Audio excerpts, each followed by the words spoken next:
ሰሚ ያጣው የኤርትራውያኑ ጩኸት በደቡብ አፍሪካ።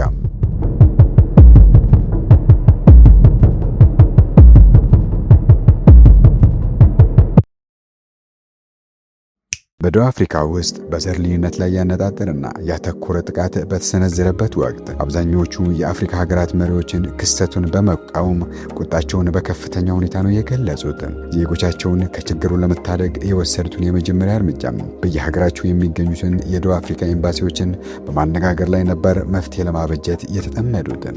ጎን ለጎን የአፍሪካ አንድነት ድርጅትና ሌሎች የክልላዊ ጥምረት ያላቸውን አካላት በጉዳዩ ዙሪያ መፍትሄ ለመስጠት እጃቸውን እንዲያስገቡ ነው ጥያቄ ማቅረብ ማስገደድ የጀመሩት። በተጓዳኝ ሌላ የተጀመረ ተግባር የችግሩ ሰለባ ለሆኑት ዜጎቻቸው የደህንነትና የትራንስፖርት ሽፋን በማበጀት ወደ ትውልድ ሀገራቸው እንዲመለሱ በማመቻቸት ስራ ላይ ተጠምደው ነበር። ኤርትራ ውስጥ ያለው ስርዓት ግን ደቡብ አፍሪካ ውስጥ በፍጹም የተሰደዱ ዜጎች ያሉት አይመስልም።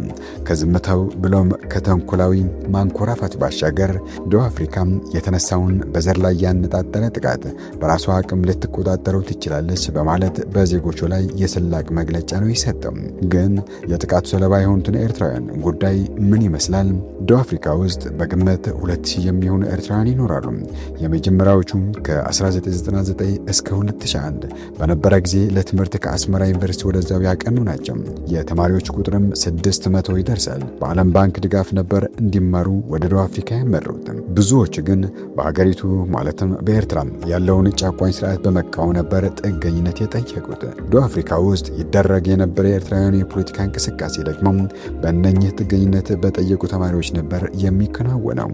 ለዲሞክራሲና ለሰብአዊ መብት የኤርትራውያን እንቅስቃሴ ተማሪዎቹ ከመሰረቱት ድርጅት አንዱ ነው። በወርሃ ታኅሳስ 2003 ደግሞ እንደ አንድ መንግስታዊ ያልሆነ ድርጅት ተመዝግቦ ህጋዊ እውቅና አገኘ። ዲሞክራሲያዊ ጥገና፣ የህግ የበላይነት፣ ሰብአዊ መብት በኤርትራ እንዲኖር ይጠይቃል። ባገኘው መድረክ አንዳንድ ያከናወናቸውን ተግባራት ወርክሾፖችን በማካሄድና ለስደተኞች ጥብቅና የመቆም ስልጠናን የመሳሰሉት ያከናውን ነበር። በ2019 ከሌሎች ሀገሮች ጋር በመተባበር ለ25 ኤርትራውያን ዲሞክራሲን ስለመገንባትና የሰነድ አያያዝን እንዲሁም ሰብአዊ መብት በተመለከተ ስልጠና ሰጥቶ ነበር። በመቀጠልም በ2021 50 ለሚሆኑ የሰብአዊ መብት ተሟጋቾችና ጋዜጠኞችን ላቀፈ የኤርትራውያን ስብስብ ስልጠና ሰጠ። ከ2002 በኋላ ኤርትራውያኑ ወደ መላው የዓለም ክፍል መበተን ጀመሩ። ደቡብ አፍሪካ ደግሞ የብዙዎች ምርጫ ሆነች። ብዙዎቹም አዲስ መጤዎችን በትናንሽ የግል ድርጅቶችን ማለት እንደ ሱቅ፣ የፀጉር አስተካካይነት ስራ በመቀጠርና አቅም ሲፈቅድ ራስን በመክፈትና በመስራት ኑሮአቸውን ይገፋሉ። ሆኖም ብዙ ጊዜ ራሳቸውን በዘረኝነት ላይ ከሚሰነዘር ጥቃት ለመጠበቅ ከኢትዮጵያውያን ጋር በህብረት ይንቀሳቀሳሉ። ሃይማኖታዊ ክልላዊ መስተጋብር በመፍጠር እርስ በርስ በመደጋገፍ አዲስ መጤዎችን በሚያጋጥሟቸው የኑሮ ውጣ ውረድ ተስፋ እንዳይቆርጡ ነገሮችን በማቅለል ኑሮአቸውን ይገፋሉ። ህጋዊ ባልሆነ መንገድ ወደ ሀገሪቱ የሚገቡትን ለመርዳት በኢያሱ መንግስቱ በ2020 የተጻፈውን ኪዳን ሀጎስ የተባለችውን ከዕድሜ በታች የሆነችውን ታሪክ ማየት ይቻላል። ኪዳን ሀጎስ የ26 ዓመት እንስት ኤርትራዊ ስደተኛ በደቡብ አፍሪካ የምትኖር ስትሆን በ2012 ደግሞ እስራትን በመሸሽ ከሀገሯ ወጣች። ኪዳን ሀጎስ ገና በጨቅላነቷ ወላጅ እናቷን በሞት ተነጠቀች። ከወላጅ አባቷና ታላላቅ ወንድም እህቶቿን ጋር ትኖር ነበር። ትልቅ ወንድሟ ለ7 ዓመታት በሀገሯ አገልግሎት በማገልገል ላይ የነበረ ሲሆን ድንበር ለመሻገር ወደ ሱዳን በሚያቀናበት ወቅት በድንበር ጠባቂዎች በጥይት ተገደለ። ከዚህ በኋላ ኪዳን የ15 ዓመት ብላቴና ሆና የፕሮቴስታንት እምነት ተከታዮች ናችሁ ተብለው ከሁለት ታናናሽ እህቶቿ ጋር ታሰሩ። ለ6 ወራት በእስር በቆይበት ወቅት እሷና ታናናሽ እህቶቿ በተደጋጋሚ በእስር ጠባቂዎች ይደፈሩ ነበር። ቀጥሎም ከእስር ከተፈቱ በኋላ ኪዳን በድጋሚ ዘብጥያ እንዳትወርድ ማለትም እንዳትታሰር ስጋት ሳደረባት ለጊዜው ምጽዋ ወደምትኖረው አክስቷን ሄደች። ከአንድ ዓመት በኋላም ታናናሽ እህቶቿ በአስገዳጅ ሁኔታ ታፍሰው ወደ ሳዋ ወታደራዊ ማሰልጠኛ ጣቢያ ተጓዙ። በዚህ ወቅት ብቸኛና ታማሚ አባቷን ለመንከባከብ ከምጽዋ ወደ አስመራ ተመለሰች። ከ16 ወራት በኋላ እርሷንም በግዴታ ወደ ወታደራዊ ማሰልጠኛ ጋዟት። በዚህ ወቅት ያለ ጧሪ የቀረው ወላጅ አባቷም በህይወት ሊቆይ አልቻለም። ከዚህ ዓለም በሞት ተለየም። ከወላጅ አባቷ ሞት በኋላ ካለችበትና ነፃ አገልግሎት ተብሎ ከሚነገርለት የባህር ቀንበት በቁጥር ከሚጠራው አሃዱ እየተባለ ከሚገለጹ የጨካንና አስገድዶ ደፋሪዎችን የሰው መሳይ አሪዎሶች ስብስብ ኃላፊዎቹን የ2 ሳምንት ፍቃድ ተሰጥቷት በተወለደችበትና ባደገችበት ሆኖም ልትኖርበት ሆነ ልትደሰትበት ያልቻለችበት ቤት ተገኝታ የመረረ የወላጅ አባቷን ሐዘን ኩርምት ብላ ያለ አባባይ ስታዝን ሰነበተች። በተሰጣት የ2 ሳምንት ጊዜ ከዚህች እንደ ዶቃ አይን ማለትም የመርፍ አይን ከጠበበች ሀገር የመውጣት እቅድ አቀደች። ኪዳን ለአክስቷና ለአክስቷ ባል ምን እያሰበች እንደሆነ ሀሳቧን አጋረቻቸው።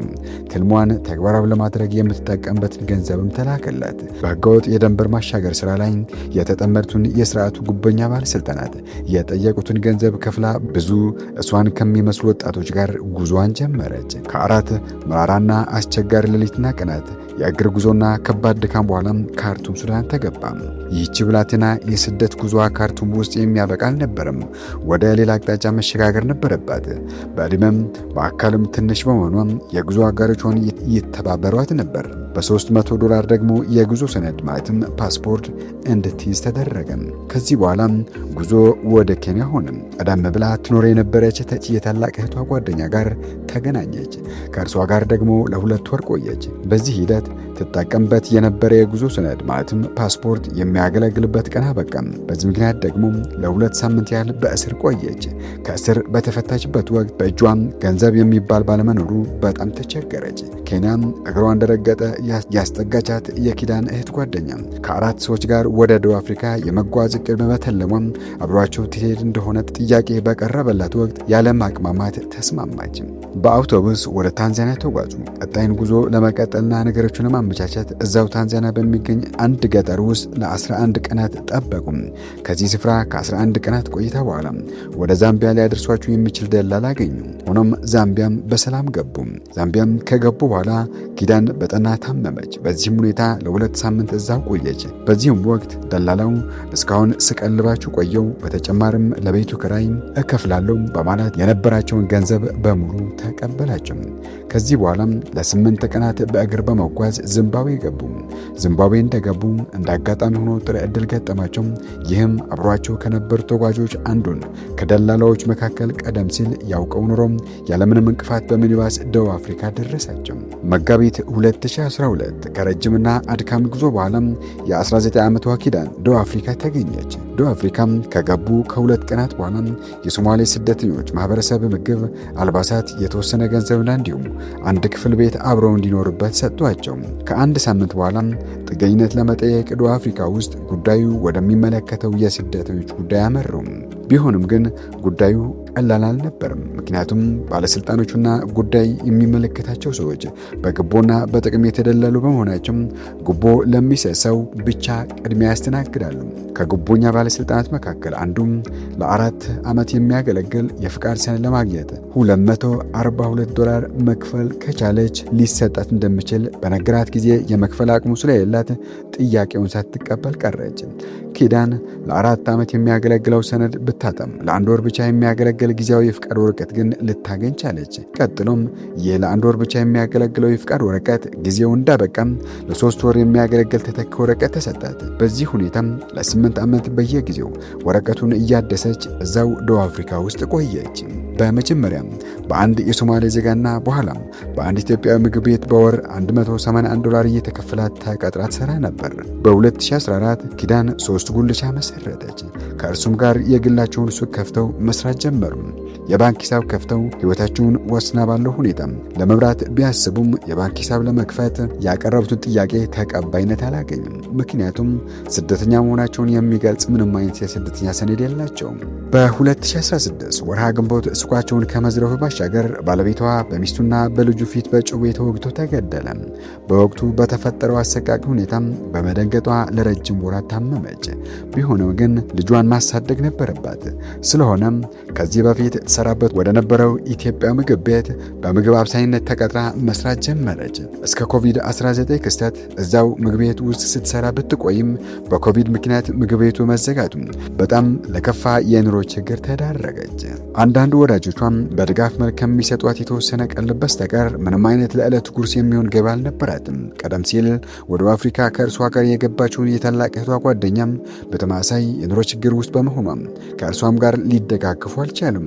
በ2019 ደቡብ አፍሪካ ውስጥ ወደሚገኘው የኤርትራ ኤምባሲ በመሄድ የጉዞ ሰነድ ማለትም ፓስፖርት እንዲሰጣት ብትጠይቅም ለጠየቀችው ጥያቄ የሰጣት ምላሽ የ8 ዓመት 2 ከመቶ ክፍያ የሚል ነበር።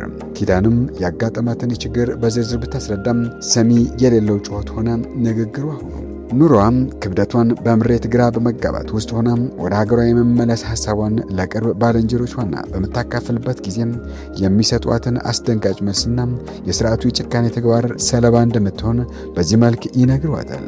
በመጀመሪያም አንቺ የምትከተይ እምነት ፕሮቴስታንት ነው፣ ሲቀጥል ያለ ፍቃድ ነው ከሀገር የወጣሽው፣ ስለዚህ ከዚህ ብትሄጂ የሚጠብቀሽ እስር ነው በማለት ሐሳቧን ቀይራ ሌላ አማራጭ እንድታስብ ያስገድዷታል። ትክክለኛውና እውነቱም እርሱ ነው። በመሆኑም ዛሬ ኪዳን ምንም ሊጨበጥና ሊያዝ የሚችል ነገር በሌለበት የከፋ የኑሮ ጨለማና ደረጃ ውስጥ እየኖረች ነው። እንግዲህ ይህ ገጠመኝ ንጥልና አንድ የተሳበ የግለሰብ የታሪክ ሰበዝ ይሁን እንጂ ነገሩን ሰፋ አድርገን ብንመለከተው ስርዓቱ የፈጠረው ችግር ያላንኳኳው የኤርትራውያን በር የለም። ከስርዓቱ አራማጆችና ደጋፊዎቹ በስተቀር ይህ ሁኔታ በመላው ዓለም ተበትነው የከፋና ምስቅልቅል የሆነ ህይወት በመምራት ላይ የሚገኙ ኤርትራውያን የህይወት ገጽታ ነው። ይህ መከራና ችግር እንዲቋጭ የስርዓቱም ዕድሜ እንዲያጠር ፈጣሪ ሰላምና ህብረትን ይስጠን።